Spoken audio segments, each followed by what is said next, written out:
दूसरे दिन रचित यूएस वाले ऑफिस का काम घर पर ही करने वाला था, जिसके लिए वो अपनी डेली रूटीन के हिसाब से सुबह उठता, तैयार होकर अपनी माँ के साथ ब्रेकफास्ट कर रहा होता। तभी वहां रिका भी आ जाती है। गुड मॉर्निंग एवरीवन, रिका ने कहा और वो रचित के बगल वाली कुर्सी पे बैठ गई। सभी आपस में बातें करते हुए नाश्ता कर रहे होते हैं कि उन सब के बीच डिम्पी भी नाश्ता करने चली आती है।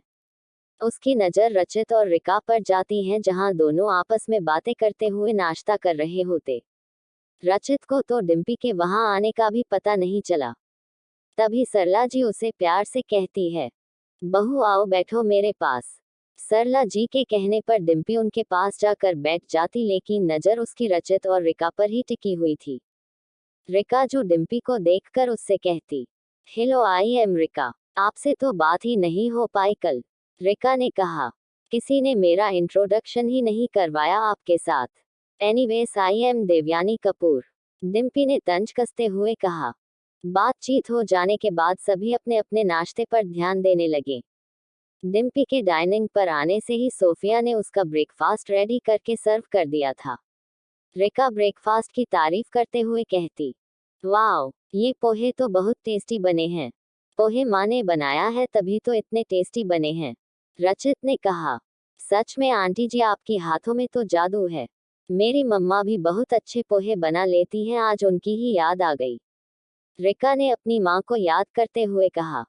सब अपनी अपनी माँ को याद करते हुए उनकी खाने की तारीफ कर होते हैं। डिम्पी को भी अपनी माँ की याद आने लगी। वो चुपचाप वहां से उठकर चली गई। अरे इन्हें क्या हुआ? रिका ने कहा, लगता है बहू की तबीयत ठीक नहीं होगी। सरला जी ने अनुमान लगाते हुए कहा। इन सब के बीच रचित ने वो देखा जो किसी ने नहीं देखा, डिम्पी की आंखों में आंसू। डिम्पी ने कमरे में खुद को बंद कर लिया था। वो अपनी माँ की तस्वीर लिए रो रही थी।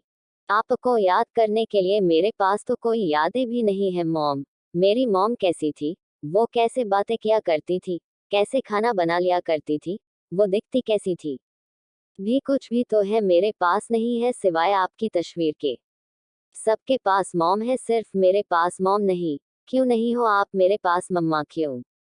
डिम्पी खुद को आज बहुत ही अकेला महसूस करती है। वो घंटों तक रूम से रोती रही। धीरे धीरे रोते हुए वो फर्श पर ही सो गई।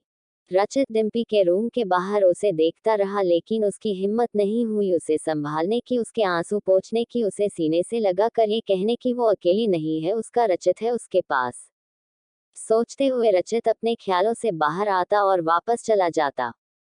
रचित अपने कमरे में जाकर सोने की कोशिश करता, लेकिन उसे नींद नहीं आती। वो उसकी आंखों के सामने बार बार डिम्पी का रोता हुआ चेहरा नजर आने लगता है। इतना बेचैन वो कभी नहीं हुआ जितना आज उसे हो रहा था। आखिरकार वो उठकर खड़ा हो जाता और कमरे से बाहर निकलकर डिम्पी को देखने उसके कमरे में जाने लगा।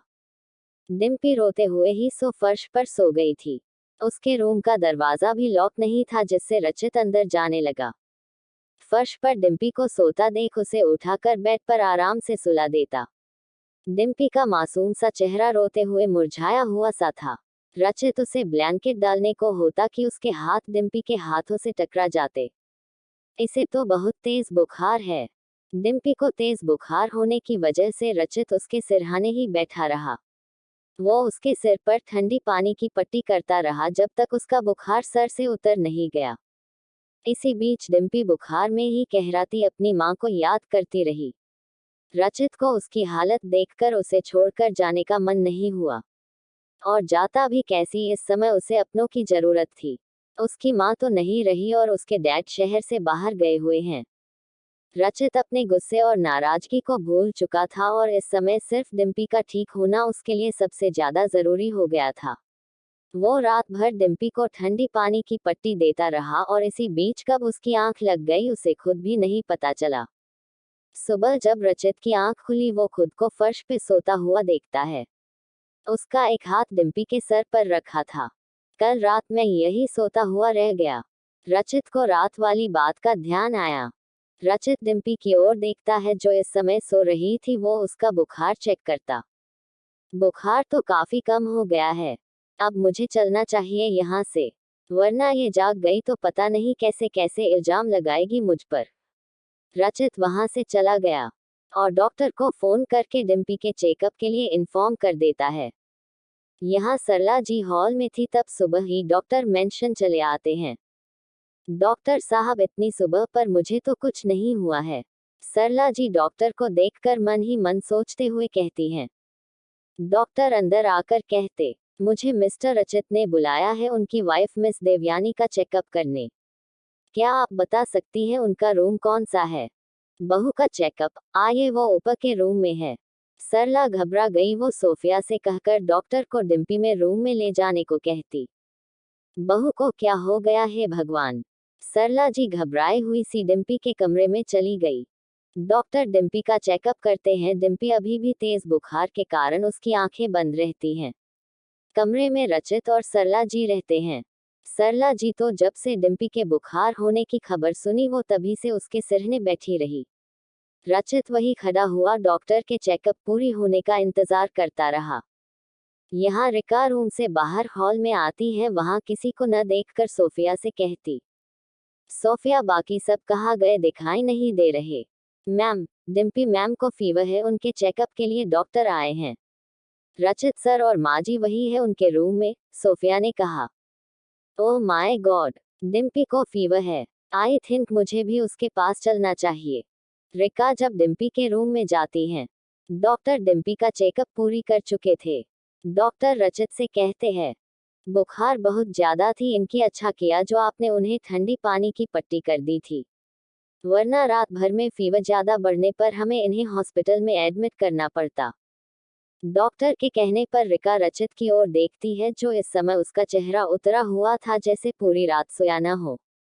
रचित ने जल्दी से अपने हाव भाव बदल लिए। अभी आपकी वाइफ काफी बेटर है, मैंने फीवर की दवाई दे दी है, इन्हें कम होने पर इन्हें होश भी आ जाएगा, ओके। कहते हुए डॉक्टर चले जाते हैं। रिका सरला जी के पास जाती है, वो कुछ ज्यादा ही डिम्पी की सेहत को लेकर घबराई हुई सी थी। रचित रिका के सवालों से बचने के लिए रूम से बाहर चला जाता। रचित रुको, रिका ने रचित को रोका। मैंने कुछ नहीं किया, कल रात सोफिया ने ही उसकी ठंडी पट्टी कर दी थी। रचित ने पहले ही कह दिया। पर मैंने तो ऐसा कुछ नहीं पूछा तुमसे, तुम्हारी आंखें ऐसी क्यों लग जैसे रात से सोए नहीं होगे तुम? रिका ने रचित के चेहरे पढ़कर बताया। रचित ने नजरें फेर ली। तुम्हें झूठ बोलना नहीं आता रचित? रिका ने रचित की ओर देखकर कहा। मैं झूठ नहीं बोल रहा, वो बस। रचित को कुछ कहने की नहीं सुझा, वो रिका से नजरें चुराता रहा। मान लो न रचित, क्यों खुद से नजरें चुरा रहे हो? तुम्हें डिम्पी की फिक्र है इसलिए तुमने कल रात उसका ख्याल रखा, और ऐसा करके तुम मुझे नहीं खुद से ही अपनी फीलिंग छुपा रहे हो, समझे? रिका ने कहा। रिका देखो, मैंने वही किया जो मुझे कल रात सही लगा। इस समय उसके पास अंकल भी नहीं है, सो। इतना कहकर रचित चला गया। रिका उसे जाते हुए देखती रही। दवाई के असर होने के बाद डिम्पी को होश आ रहा था। वो अपनी आंखें खोलती सरला सरला जी उसके सिरहाने बैठी थी। अब कैसी तबीयत है बहू? सरला जी ने कहा। आप यहाँ? मैं ठीक हूँ अभी, डिम्पी ने कहा। बहू कुछ चाहिए क्या तुम्हें? सरला जी ने कहा। नहीं, डैड कब आएंगे? डिम्पी ने कहा। उसके बातों में मासूमियत साफ झलक रही थी। तुम कहो तो उन्हें बता दूं, वो कल ही आ जाएंगे, सरला जी ने प्यार से उसके सिर पर हाथ फेरते हुए कहा। नहीं, डैड को कुछ बताने की जरूरत नहीं, मैं ठीक हूँ, वो परेशान हो जाएंगे मेरी तबीयत को लेकर, डिम्पी ने कहा। जैसा तुम कहो बहू, तुम आराम करो, मैं तुम्हारे लिए कुछ खाने को ले आती हूँ, सरला जी ने कहा। क्या आप मेरे लिए पोहा बना देंगी? मुझे मन है, डिम्पी ने अचानक से कहा। सरला जी हैरान होकर उसे देखती रही। क्यों नहीं बहू, बिल्कुल बना दूंगी, पोहे अभी बना लाती हूँ। सरला जी खुश होती हुई पोहे बनाने चली आई। यहाँ रचित उन दोनों की बात सुन चुका था। सरला जी डिम्पी के लिए जल्दी से पोहे बनाकर उसके पास चली आई। ध्यान से बेटा, पोहे गर्म है, आराम आराम से खाना। बचपन से डिम्पी को इस तरह खाने पर ध्यान देना वाला कहने वाला कोई नहीं था। वो तो ज्यादातर बाहर रेस्टोरेंट के खाने को ही टेस्टी मानकर खाती रही। किसी ने उसे सलीका सिखाया ही नहीं था। वो हैरानगी से सरला जी को देखती रही, जो पोहे को फूंक से ठंडा करके डिम्पी को अपने हाथों से खिलाती। अच्छे बने हैं न पोहे? सरला जी ने कहा। बहुत टेस्टी बने हैं, डिम्पी ने खाते हुए कहा। यहाँ रचित उन दोनों के ऊपर नजर रख रहा था। माँ को कितनी बार समझाया है इस लड़की से दूर रहने पर, माँ है कि अपनी ममता सब पर बरसा देती है, ये भी नहीं सोचती कि सामने वाला इस लायक है भी या नहीं। रचित ने मुठिया भींचे कहा। रचित बेशक डिम्पी की हालत देखकर उसे हमदर्दी जता रहा था, कहीं न कहीं उसके अंदर उसके बचपन के दोस्त और उसकी मासूमियत देखकर पिघलने पर मजबूर कर देती। उसका मासूम सा चेहरा पर खुद को प्यार करने से रोक न पाता। वहीं दूसरी तरफ उसका गुस्सा और उसकी नाराजगी उसे प्यार करने से रोक रही होती। डिम्पी पोहे खाते हुए सरला जी से काफी अच्छी खासी घुलने मिलने लगी थी। उसका बर्ताव भी सरला जी के प्रति बदल रहा था। आपसे एक बात कहूं? डिम्पी ने सरला जी से कहा। हाँ बेटा बोलो ना। आपको देखकर यकीन ही नहीं होता कि आप रचित की सगी माँ नहीं हो। मैंने देखा है कितना प्यार करती हो आप रचित से और रचित आपसे। माँ ऐसी ही होती है बहू। वो अपने बच्चों में कभी पराया या सगा नहीं देखा करती। जिस दिन से वो माँ बनती है उसके लिए सारे बच्चे एक समान होते हैं। और मैं तो तब से माँ बन गई थी जब छोटे से रचित की अपनी गोद में लिया था। सरला जी ने कहा। उसकी गालों पर आंसू लुढ़क गए। क्या मेरी माँ भी ऐसी ही रही होगी? कितना अच्छा होता अगर वो मेरे पास और समय के लिए रुक पाती। मैं भी उन्हें जान पाती, उनकी गोद में सर रखे सो पाती काश। डिम्पी अपनी ख्यालों में खो सी गई।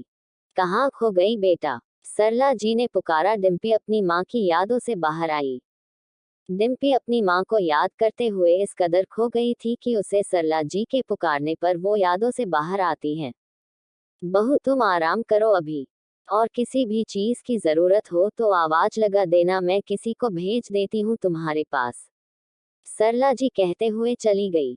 डिम्पी कमरे में बैठी हुई कल रात के बारे में सोच रही थी, और सोचते हुए उसे याद आया, मैं तो कल रोते हुए फर्श पे ही सो गई थी, फिर मैं बेड पर कैसे आई? तभी सोफिया डिम्पी के कमरे में आती हैं। मैम आपकी दवाई का टाइम हो गया है। सोफिया डिम्पी को दवाई देने बाद जाती हैं, तभी डिम्पी उसे रोकते हुए कहती, सोफिया कल रात तो मैं बेड से नीचे सोई थी, फिर मुझे बेड पर कैसे आई? मैम आपको तो रचित सर से बेड पर ले गए थे। कल रात से ही आपको तेज बुखार था। डॉक्टर कह रहे थे अगर रात भर में रचित सर ने आपको ठंडी पट्टी सर पर नहीं रखते तो आपको आज हॉस्पिटल में एडमिट होना पड़ता तेज फीवर की वजह से। सोफिया ने कहा। डिम्पी हैरान होकर रह गई थी। ठीक है तुम जा सकती हो, डिम्पी ने कहा। कितनी अजीब बात है, एक तो रात भर मेरा ख्याल रखा और सुबह मुझसे मिलने भी नहीं आया। डिम्पी ने सोचते हुए कहा। यहाँ रचित को कोर्ट से लॉयर का फोन आता है। मिस्टर रचित, मैंने जज से बात की थी कि आपका डिवोर्स केस जल्दी सॉल्व हो जाए, और आज ही जज ने नोटिस भेजा है, आप कल अपनी वाइफ के साथ कोर्ट में आ जाए, आपका डिवोर्स जल्द ही हो जाएगा। लाया न फोन पर रचित से कहा। कुछ पल के लिए रचित शांत पड़ गया, जिससे लॉयर ने फिर से पूछा, मिस्टर रचित आप मेरी बात सुन रहे हैं ना? जी मैं कल कोर्ट में मिलता हूँ आपसे। इतना कहकर रचित ने फोन डिस्कनेक्ट कर दिया। कुछ पल खड़ा वो बेचैन होने लगा, जैसे दिल में बसे दर्द को चेहरे पर लाने से छुपा रहा हो। उसके बाद वो ऑफिस रूम की ओर जाने लगा। रेखा के आने के बाद रचित यूएस के ऑफिस के लिए घर पर ही छोटा सा ऑफिस रूम खोल रखा था। वीडियो कॉन्फ्रेंस के जरिए वो यही यूएस के ऑफिस का काम देख लेते हैं। रेखा वही बैठी अपना काम कर रही थी, तभी रचित वहां आता है। रचित, कैसी है डिम्पी की तबीयत, वो ठीक है ना? रेखा ने रचित को देखते ही कहा। हाँ वो ठीक है, और तुम्हें एक काम करना होगा मेरा। उसे जाकर कह दो कि कल हमें कोर्ट जाना है। लॉयर का फोन आया था, कल ही हमारा डिवोर्स हो जाएगा। रचित ने सपाट भाव से कहा, जैसे उसे इस बात का कोई फर्क नहीं पड़ता। वॉट? रेखा चौंकते हुए खड़े हो गई। वो आगे कहने लगी, आर यू सीरियसली? रचित, इतनी जल्दी तुम कैसे कर सकते हो? रिश्तों को टाइम दो, थोड़ा उसे समझने दो। शट अप रेखा, मैं इन सब के बारे में और कुछ नहीं कहना चाहता। डिवोर्स उसे भी चाहिए थी, उसने ही हमारी शादी को कोर्ट में घसीटा था। और वैसे तो ये रिश्ता सिर्फ जबरदस्ती से बंधा हुआ था, और इस जबरदस्ती के रिश्ते का कोई भविष्य नहीं। तुम उसे कल के लिए बता देना, रचित ने बेहद सख्त लिहाज में कहा। पर रचित, मैं कैसे बोल सकती हूँ, रिका ने कहा। क्योंकि तुम मेरी सेक्रेटरी हो, गॉट इट, कहते हुए रचित वहां से चला गया। यहाँ रिका इसी कश्मकश थी कि वो ये बात जाकर डिम्पी को कैसे बताए। रचित को हो क्या गया है, वो तो ऐसा बिल्कुल भी नहीं था। उसे कल ही डिवोर्स चाहिए, ये बात मैं डिम्पी से कैसे कहूँ। उसकी तो हेल्थ भी ठीक नहीं। ओ गॉड, मैं रचित की सेक्रेटरी क्यों बनी। रिका ने बुरा सा मुंह बना लिया। कहानी जारी रहेगी। कहानी के साथ कनेक्ट रहने के लिए चैनल को सब्सक्राइब जरूर करें।